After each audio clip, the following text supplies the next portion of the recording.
Are you religious or anything, or agnostic? I wouldn't even say I wouldn't even say that at this point. Okay.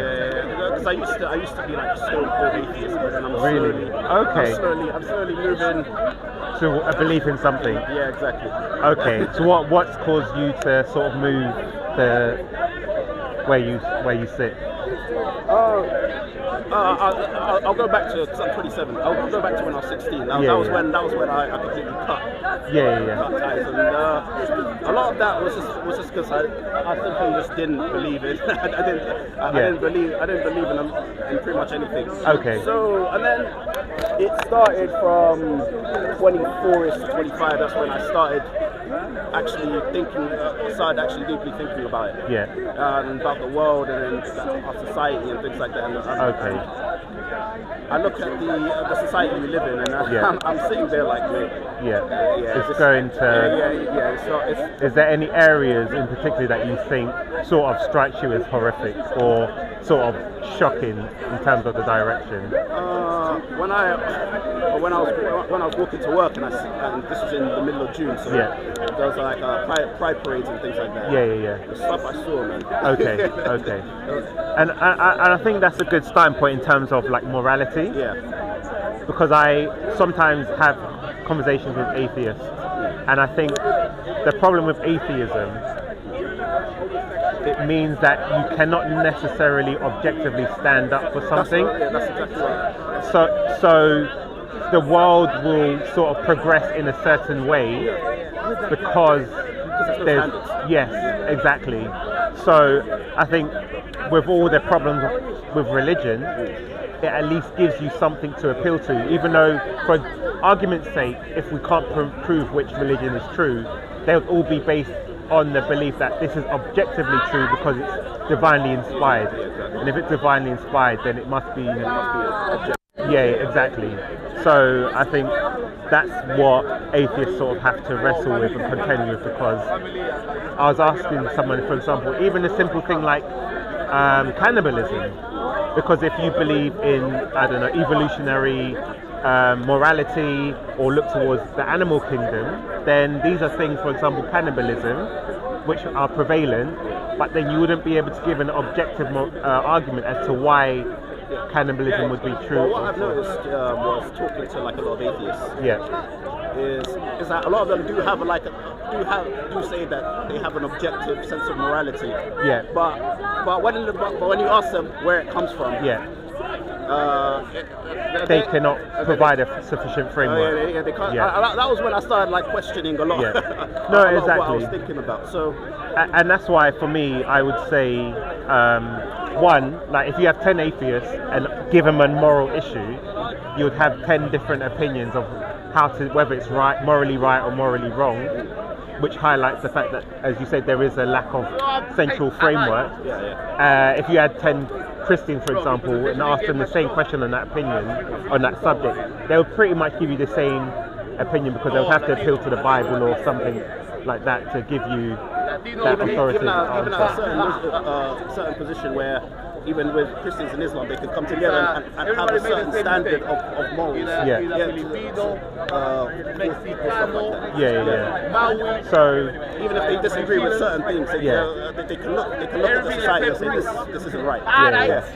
But then why, for example, let's say religion. What stops you from embracing or looking into a religion? What do you think are the issues with it? Because the claim is it's an inspired by God.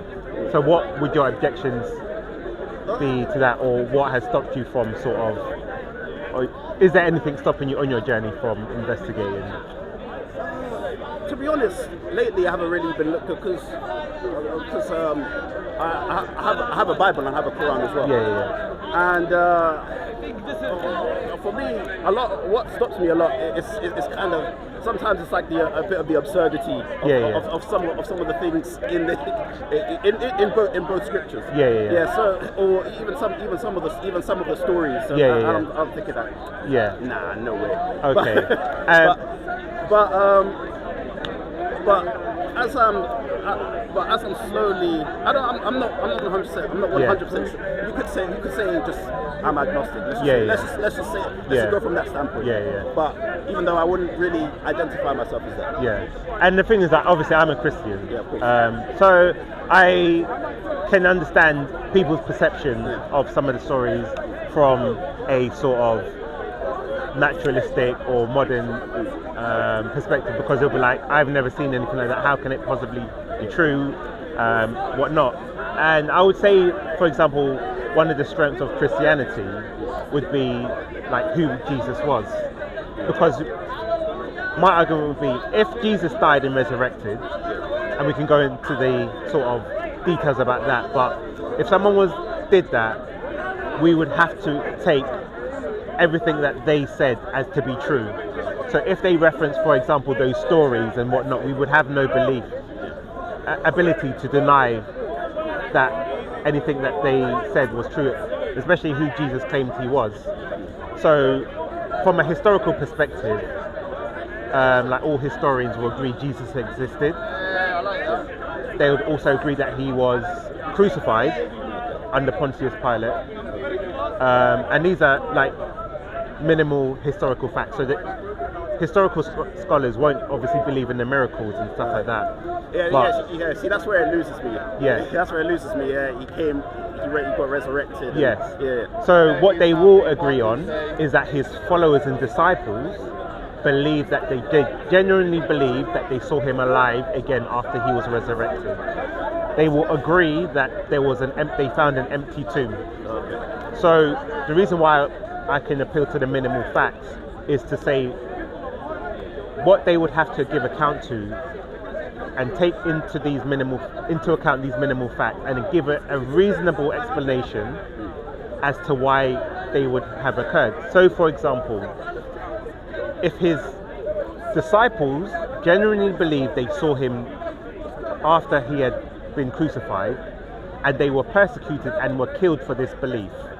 Now my question to you would be, have you known or heard of anyone who died for a belief which they knew firsthand to be a lie? Not that they had heard the story, because obviously you have people nowadays who may die for their belief, but in the belief that that belief is true based on a text. So they're not first-hand witnesses. So because we have seen historically, people under torture will even agree to things that they hadn't committed. You know, even within, as a black man, you probably hear many stories in America or whatever where people have been coerced into false testimony when they were innocent. But historical scholars will agree that the early disciples were persecuted and died for that belief. So that's why I'm asking you, okay, first historical question, can we identify anyone within history who has died for a belief that they knew was to be false firsthand? I'd have to think about that. And the question is, like, would you die for something that you blatantly knew was false? Would I die for something that's blatant? Probably not. Well, exactly. So that's one of the first things you would have to sort of. You've got the minimal facts. Obviously, I would believe in other things, but from a historical perspective, I would argue from those points, especially to an atheist who doesn't believe like the book is inspired. So it will be looking at things collectively. I mean, speaking of that, but there are people on death row that haven't committed crimes that have been executed.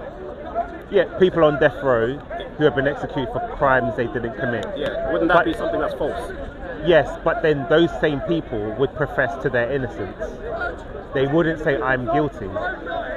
So that you can be persecuted and killed under false pretenses, but the point is, would you admit to it? Because they died with the belief, under the confession, that they had, because they were preaching that they saw that Jesus had died and resurrected. And that's what... Yeah, exactly.